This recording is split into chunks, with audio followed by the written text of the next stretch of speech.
There is one thing that I like to talk a lot with my students, which is the skill versus the emotions when you're playing. Sometimes we're not hitting the ball well, and it's not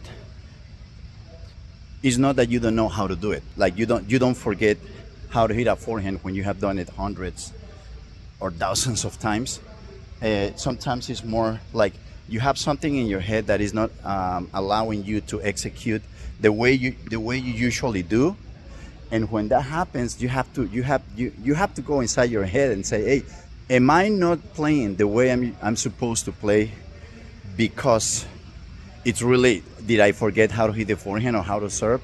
Or is it more like there is something in my head that is creating an emotion, and that emotion is what's getting on the way? That emotion can be fear, that can be doubting yourself, that can be like you're changing your self perceptions because all of a sudden you're playing a guy that you used to beat pretty easily, and now you're down in the score.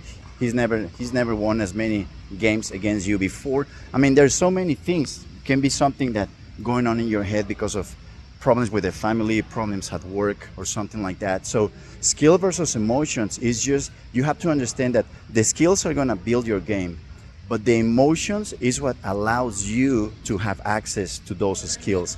If your head is not in the right place, there is no way that you're going to be able to execute the way you usually do.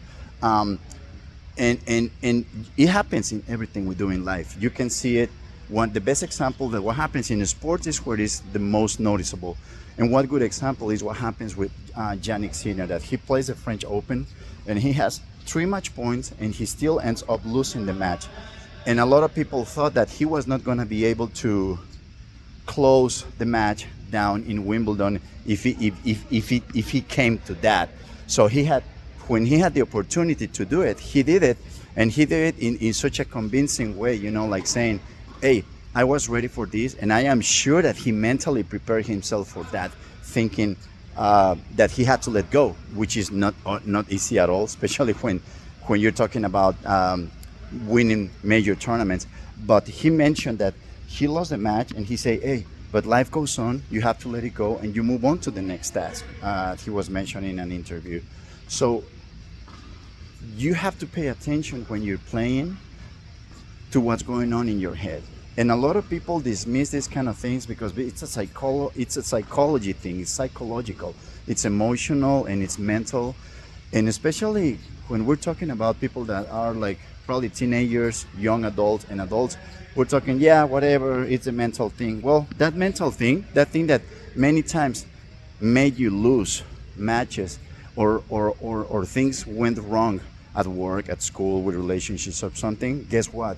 It's usually something that is creating an emotion in your head. It's the same thing. It's a skill versus emotions. And if you don't pay attention to that, which happens everywhere on anything that we do, you don't pay attention to that, things are not going to change. You're not going to have the self-awareness to say, okay, so what's going on? What am I doing wrong? What is that thing that is getting in my head, and I just cannot let it go? You have to find it, and you have to take care of it, and you have to try to think that whenever you set foot on the court, trying to learn and adapt and say, I have to let go of the things that I have in my head, because definitely there is always going to be something that if I allow it to, is going to get to me. Give me a like, subscribe to the channel, and I'll see you next time.